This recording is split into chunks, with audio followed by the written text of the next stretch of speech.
Amigos do Clube de Engenharia, é uma grande honra para mim poder estar aqui conversando com você sobre o Brasil de amanhã.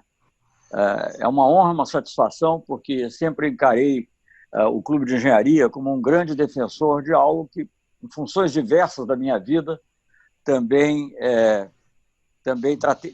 tratei, que é a soberania nacional. Eu fui ministro das Relações Exteriores em 2 governos, ministro da Defesa na realidade, em 3 governos, 2 mandatos do presidente Lula e ministro da Defesa do presidente Dilma, e outras funções que eu tive, não vou me alongar, mas tanto no Ministério da Ciência e Tecnologia, como presidente da Embrafilme, por aspectos diversos, da cultura até a informática, de uma maneira ou de outra, a soberania nacional sempre esteve no centro das minhas preocupações. Dito isso, eu queria, pensando no Brasil de amanhã, eu fico imaginando como o Brasil pode recuperar a soberania perdida com governos ultra-neoliberais e, sobretudo, com esse que agora, proclamadamente, é um aliado incondicional dos Estados Unidos, do presidente, especialmente do presidente dos Estados Unidos, Donald Trump. E é um grande desafio porque muita coisa já foi destruída quando você olha para a nossa indústria, quando você olha para as nossas empresas de engenharia, inclusive, que tinham muita presença no exterior, no mundo inteiro, né? No mundo inteiro. Eu me lembro já há tempos atrás, quando eu era ministro do presidente Itamar Franco, uma vez eu encontrei um grande empresário da área de engenharia, e eu não sei por que eu estava falando do Camboja, porque havia, isso muitos anos atrás, do Camboja, enfim, era alguma coisa das Nações Unidas, interesse na reconstrução, e esse grande empresário disse, não, no Camboja nós não estamos, mas no Laos, e aquilo me causou uma grande impressão pela universalidade. Mas é isso, a presença na América Latina, muito forte na África, mas também nos Estados Unidos, na Europa. Então, essas empresas faziam parte daquilo que o Brasil tinha como fortes vantagens comparativas, que levavam à exportação de serviços, é uma exportação nobre, e isso tudo foi muito afetado por vários fatos, pela criminalização, ou, claro que eu não estou defendendo práticas erradas, que têm que ser corrigidas, mas isso não foi corrigido, isso foi atacado de uma maneira que, na realidade, afetou profundamente as nossas empresas. Na área industrial, eu, como fui também ministro da Defesa, acompanhei os esforços para criar uma indústria brasileira de defesa, e talvez, digamos assim, a joia da coroa nessa indústria brasileira de defesa era a Embraer, até a mais antiga, criada pela própria Força Aérea Brasileira, pela Aeronáutica, vendida para a Boeing. Agora, talvez até por um golpe de sorte aí que nós não teríamos sobre a qual nós não tivemos nenhuma influência, a Boeing desistiu da compra. Quem sabe é uma oportunidade para nós repensarmos o modelo, e mesmo que tenha que haver alguma associação em algum momento, não deixar que seja simplesmente uma absorção. Eu digo isso porque eu fui também, desculpem essas referências biográficas, mas elas são inevitáveis. Eu fui também embaixador do Brasil em Genebra, junto à Organização Mundial do Comércio, 2 vezes. E na segunda vez eu tive que me empenhar muito na luta da Embraer em relação a Bombardier, a questão de subsídios. Eu cheguei lá, enfim, não vou entrar em detalhes, mas acho que a coisa estava difícil. O meu antecessor fez um excelente trabalho, não é esse o problema, mas é que o bias, o viés em favor dos países desenvolvidos é muito grande, mesmo nessas organizações. Mas nós conseguimos chegar a um empate que depois possibilitou um acordo da Embraer com a Bombardier. E eu fico pensando, se eu mesmo ou se outro embaixador tivesse uma questão semelhante a enfrentar por subsídios que afetassem eventualmente exportações brasileiras, eles defenderiam com o mesmo vigor, por acaso, a Boeing do Brasil, ou qualquer outra, ou a Airbus do Brasil. Não é isso. Quer dizer, então, nós vemos essas coisas paulatinamente sendo destruídas. Na defesa, nós fizemos esforços para desenvolver a indústria brasileira de defesa, e você vê, em relação à Embraer, só para fazer um pequeno comentário, como são falsas as visões, né? Essas que procuram separar, não, mas é a parte comercial, como se a parte comercial não tivesse nada a ver com a parte militar. As duas se interligam, se alimentam, né? Os lucros da parte comercial ajudam na pesquisa militar, diminui o que o governo tem que gastar, tem que investir para a parte militar, e, por outro lado, o que é obtido na parte militar vale para a parte comercial. Eu me recordo, eu era, por coincidência, amigo pessoal de um engenheiro até, que era Maurício Botelho, depois ele entrou na área financeira, mas foi meu colega de colégio, foi presidente da Embraer há muito tempo, e ele me explicava como o AMX, o projeto de um caça de ataque ao solo que a Embraer desenvolveu com a Itália, foi absolutamente fundamental para a aviação regional brasileira. Então, dizer que as coisas são totalmente separadas, que vai blindar, não é verdade. Isso não é verdade. E com certeza, digamos, eu não sei o que se passou depois, mas a empresa sueca que nos vendeu os caças com promessa de transferência de tecnologia, de transferência importante de tecnologia, cobrindo código-fonte, para quem sabe, entende um pouco de sistema de armas, sabe qual é a importância disso, só para simplificar muito, na minha visão, inclusive de leigo, isso era o que permitiria você adaptar armamento brasileiro, foguetes brasileiros produzidos aqui no Brasil, no avião de origem sueca. Eu não sei como é que a Gripen, como é que a Saab, né, que é a mãe do Gripen que nós adquirimos, estava vendo essa associação, mesmo que estivesse na área civil, se isso não afetaria, os engenheiros, alguns seriam os mesmos, enfim, tudo isso muito, muito, muito preocupante. Mas esse é um aspecto. Aqui no Rio de Janeiro, a gente vê a área de petróleo e gás tão importante para o desenvolvimento do Rio, tão importante como foi a siderúrgica de Volta Redonda, né, que permitiu o começo do desenvolvimento de uma verdadeira engenharia nacional, fora a engenharia civil, talvez, que já viesse mais tempo. Mas, enfim, então, todos esses fatores são extremamente preocupantes. O que vai acontecer na área de energia, em relação à Eletrobras, tudo isso tem a ver com a engenharia, tem a ver com a industrialização e tem a ver com a soberania nacional, porque é muito difícil você imaginar o que é a defesa hoje. Isso muitas vezes a gente conversa e eu fico pensando até em relação ao que passa na cabeça dos chefes militares, das Forças Armadas. Não estou nem falando dos que estão no governo, não, mas os que têm, digamos, um raciocínio mais estratégico. O que se passa na cabeça? O que é defender a soberania nacional? É só defender o território? Claro que defender o território é fundamental, mas não é a única coisa. Você tem que defender a sua tecnologia, a sua capacidade de desenvolvimento. Isso envolve a indústria, envolve a engenharia. E isso, então, é inseparável a soberania nacional desses raciocínios. Vejam só, voltando a ser biográfico, que inevitavelmente a gente tem que ser, a indústria farmacêutica. A indústria farmacêutica foi...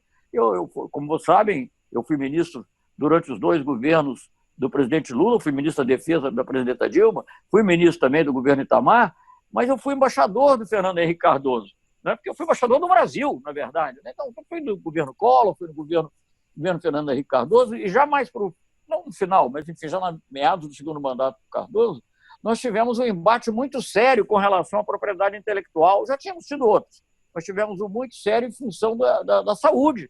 Tema extremamente atual e que não é um tema só de médicos, é um tema também de engenheiros químicos, de outras pessoas que lidam com esses temas, e nós conseguimos, eu digo sem nenhuma falsa modéstia, o Brasil liderou uma batalha incrível na Organização Mundial do Comércio para que fosse reconhecido o direito dos países em desenvolvimento de se valerem de instrumentos que estavam meio ambíguos no acordo de propriedade intelectual, chamado Acordo de TRIPS, que surgiu junto com a criação da OMC, conseguiu que fosse reconhecido o direito desses países de se valerem de instrumentos como, por exemplo, a licença compulsória, que é o que nos permitiria fazer medicamentos genéricos, que foi algo usado nos governos Fernando Henrique, final, e governo Lula, amplamente. O governo Lula foi o primeiro a baixar efetivamente uma licença compulsória, mas o simples fato deles saberem que a gente podia usar já aumentava o nosso poder de barganha com os grandes laboratórios internacionais, que baixavam o preço, ou que nos permitiam fabricar aqui. Eles próprios se ofereciam para fabricar aqui a um preço muito menor. Então, isso é um problema, obviamente, de saúde pública, mas é também um problema ligado ao desenvolvimento, à indústria, né, à indústria de química fina. Então, todos esses fatos são umbilicalmente ligados à nossa soberania. Na época, como ministro da Defesa também, nós nos esforçamos enormemente dentro do que era o Centro de Defesa Cibernética do Exército Brasileiro, e que é uma das áreas apontadas como centrais na Estratégia Nacional de Defesa, para desenvolver uma capacidade de defesa cibernética. E fundamental. Basta ver a espionagem que ocorreu no Brasil durante o governo provavelmente vinha ocorrendo há mais tempo, mas que se revelou durante o governo da presidenta Dilma, que inclusive a levou a cancelar a viagem. Depois ela acabou fazendo em outras circunstâncias, mas acabou a viagem que a presidenta queria fazer aos Estados Unidos por causa da espionagem. E nós queríamos, modestamente, isso também é engenharia, isso também é tecnologia, também é desenvolvimento. Estavam tentando promover softwares brasileiros, softwares produzidos no Brasil, que não teriam backdoor. As pessoas hoje ficam dizendo que a tecnologia chinesa tem backdoor para a China, mas a tecnologia americana não só tem, é obrigada por lei. Isso está nos livros, está escrito. Eu li na época, porque até a presidenta Dilma me emprestou lá um livro, e eu li como funcionam essas empresas, né? Algumas têm também uma filiação muito grande com Israel. Não tem nada contra, pode ser qualquer país, mas você tem que ter a liberdade, tem que ter a capacidade de se proteger. E nós não tínhamos. E começamos a criar uma capacidade, inclusive até para usar um software brasileiro desenvolvido pelo SERPA, para a comunicação entre os órgãos de governo. Houve um decreto da presidenta Dilma, e isso logo depois foi revogado. Então, para facilitar a presença, sei lá, da Microsoft, sei lá de quem é, não tem nada contra nenhuma empresa, mas o problema é o seguinte: temos que defender o Brasil. Então, eu acho que essa questão da soberania é fundamental. É claro que não basta um país ser soberano, ele tem que ser eternamente justo, ele tem que ser solidário, ele tem que saber cooperar com outras nações, mas tem que ter muito claramente a noção de soberania. E digo a vocês, nós estamos vivendo um momento, eu não queria me deter muito na situação atual, que eu prefiro pensar no futuro. Inclusive, eu não quero nem pensar muito no amanhã, eu quero pensar no depois de amanhã, porque o amanhã ainda vai ser difícil. O depois de amanhã, né, para talvez extrapolar sobre a musiquinha do Chico, mas o depois de amanhã, eu vejo isso, eu vejo um país soberano, um país que defende o seu interesse, sem necessariamente hostilizar os outros, porque a soberania não é incompatível com a cooperação. Todos os países têm que defender o seu interesse, é natural, é até natural, ele não precisava nem ter dito. O Trump, que é America First, claro, para nós devia ser Brasil em primeiro lugar, mas em primeiro lugar não como uma hostilidade, não para se antepor aos organismos internacionais, não para se antepor às normas civilizatórias, sejam elas de direitos humanos, contra o racismo, por exemplo, que agora está em jogo muito, né? As normas sobre clima, porque é um problema global, queiram ou não queiram, as normas sobre imigração, e o Brasil trata, né, o governo atual, o ministro das Relações Exteriores atual, trata a soberania como sendo contrária às normas internacionais, o que é um absurdo. Essas normas são negociadas, né, e o país aceita soberanamente essas normas. Então, o que nós vemos é uma total distorção e, ao mesmo tempo, uma submissão absoluta a uma das superpotências, num momento muito duro, porque uma coisa era você submisso lá em 1950, que não era tanto, mas vamos dizer 1950, quando os interesses do Brasil eram limitados. O Brasil mal tinha relações com a China, um pouco que tinha era com Taiwan, e era uma coisa distante. Eu me lembro que os primeiros esforços, fora a viagem do João Goulart, os primeiros, que abortada logo, né? Os primeiros esforços em relação à China era negócio de café solúvel, já foi nos anos 70, e pouco depois o Brasil reconheceu a República Popular da China. Então, naquela época, você reconhecer Taiwan ou a China Popular, do ponto de vista interno do Brasil, tanto fazia. Era uma opção ideológica. Hoje não é assim. A China é o nosso maior parceiro comercial de longe. Para ter uma ideia, o nosso saldo comercial, o superávit comercial que o Brasil tem com a China, é maior do que o total das nossas exportações para os Estados Unidos, com o qual nós temos déficit. O superávit, não são as exportações. O comércio total com a China é quase de 100 bilhões, né? E com os Estados Unidos, talvez uns 50, mais ou menos, não sei nem se chega a isso, nós temos, na realidade, déficit. Então, não é que no país não possa ter déficit com um, superávit com o outro, isso é normal no comércio internacional, mas vejamos os números. E também um país que eu acho, na minha opinião, na situação que nós vamos ter para pensar, talvez assim, não é nenhum. Aí é a transição entre o amanhã e o depois de amanhã. Quando o mundo começar a se recuperar da pandemia, isso vai ocorrer, difícil, ainda não estamos livres. No Brasil é um terror ainda do que tem acontecido, mas mesmo em outros países que tentaram, a própria China teve um repique, na Europa, em alguns lugares tem havido repiques, que eu tenho visto nos Estados Unidos também, além dos problemas que já existiram. Mas quando a gente finalmente começar a superar, o que se fala muito, o novo plano Marshall, o mundo vai precisar de um novo plano Marshall. Mas de onde virá o novo plano Marshall? Tem que vir do país que tem mais recursos e que tem capacidade de mobilizar os recursos de uma forma que os Estados Unidos tinham, talvez depois da Segunda Guerra Mundial, mas que hoje não tem. Hoje, os únicos gastos que os políticos americanos aceitam é na área militar, gastos de Estado para valer. Nem sequer internamente eles ocorrem. Então, quem é que vai poder investir na infraestrutura? É a China. E o Brasil fica hostilizando a China de uma maneira totalmente inexplicável, contrária aos interesses. Então, é isso. O que é a soberania nacional? Soberania nacional é você ser capaz de defender o conjunto dos interesses, o nosso desenvolvimento industrial, a nossa ciência e tecnologia, a nossa cultura. Né? Eu fui presidente da Embrafilme, como mencionei, é fundamental. O audiovisual, os cineastas são muito fortes e vigorosos na defesa dele, mas eles têm razão. É uma questão de soberania nacional. Você não pode chegar para a tela e dizer assim: isso aí não é filme porque é falado em português. Eu acho que isso aí já diminuiu um pouco, mas nós temos que ter capacidade de fazer isso. Né? Temos que ter capacidade. E estavam querendo terminar, inclusive, com as leis que protegiam o cinema brasileiro nas televisões, o cinema independente. Então, o ataque à soberania é um ataque sistemático. Você tem um ministro da Economia querendo vender até os palácios, pode ser uma figura de retórica, mas é uma figura de retórica extremamente infeliz, e sem falar no que ele quer vender da área de petróleo, das outras áreas de energia, etc. Você tem o ministro das Relações Exteriores adotando uma política de submissão total que nos prejudica com os nossos vizinhos. Não é uma questão só de você achar qual é o melhor, se você gosta mais, é a questão do nosso interesse. Eu li duas notícias recentes dos últimos dias que são muito significativas. O Brasil deixou de ser o principal parceiro comercial da Argentina, que é uma coisa que, se há uma relação para o Brasil verdadeiramente estratégica, é com a Argentina, né?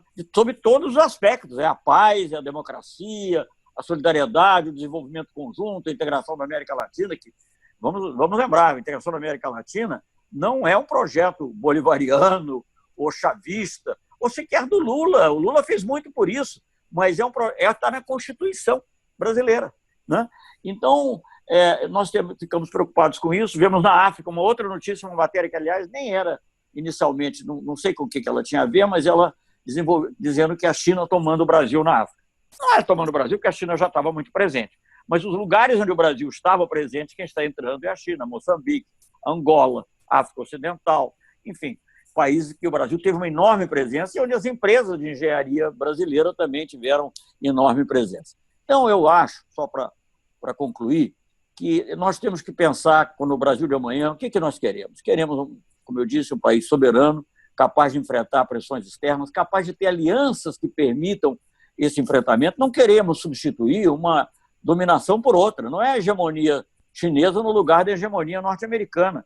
Vamos jogar para que haja um mundo mais multipolar. Vamos jogar para a gente poder ter relações com a Rússia, com a União Europeia, com os Estados Unidos também e com a China, porque para o Brasil isso convém. E vamos pensar na América do Sul de maneira integrada e na América Latina, porque não é só... É claro que isso já seria muito a paz, a tranquilidade, a democracia, mas são oportunidades de desenvolvimento. Quando você pensa, por exemplo, num avião de treinamento, às vezes o mercado brasileiro só, talvez não justifique o investimento, mas o mercado latino-americano, sul-americano, sim. Então temos que ter projetos conjuntos também com outros países. Enfim, isso tudo para dizer que essas questões que nós desenvolvemos na política externa, que não é só o governo Lula e Dilma, claro, o governo Lula e Dilma, na minha opinião, levaram muito adiante, mas isso foi construído durante décadas. A rigor, a política externa se constrói há mais de um século. Né? Você tem, não vou falar do Império, porque aí eu não gosto muito de falar do Império, porque era escravocrata, não gosto de citar o exemplo. Mas do Rio Branco para cá, na República, aquilo é uma construção permanente. Tem pequenos recuos e avanços, mas nunca na história republicana, e certamente não na história da nova República, da democracia, houve uma submissão dessa ordem. Não é à toa que pudemos... 8 personalidades, inclusive 6 chanceleres do período da Nova República, todos os chanceleres vivos, à exceção dos diplomatas de carreira que estão em serviço, que obviamente não podem se manifestar. Assinamos um documento indignados com uma política externa que se afasta dos princípios constitucionais. Não vamos esquecer, são muitos princípios para solução pacífica de disputas, a integração, que eu já mencionei, a não intervenção, que a gente não estamos aplicando no Venezuela, em outros lugares, mas primeiro de todos eles é a independência nacional. Então é isso que nós temos que pensar, o Clube de Engenharia, eu acompanhava já desde jovem ainda o Hélio de Almeida, agora acompanho com o Pedro Celestino, tem sido um grande defensor dessas teses, dessas ideias, e eu quero aqui cumprimentar o Clube de Engenharia por não desistir, continuar pensando no Brasil de amanhã. É difícil, mas temos que pensar nele para podermos hoje construir o Brasil de amanhã, porque estou parecendo propaganda de loja de roupa de criança, mas é isso. Precisamos fazer hoje o Brasil de amanhã. Então é isso, temos que ser crianças um pouco para termos esperança. Esperança e alegria na luta pelas boas causas.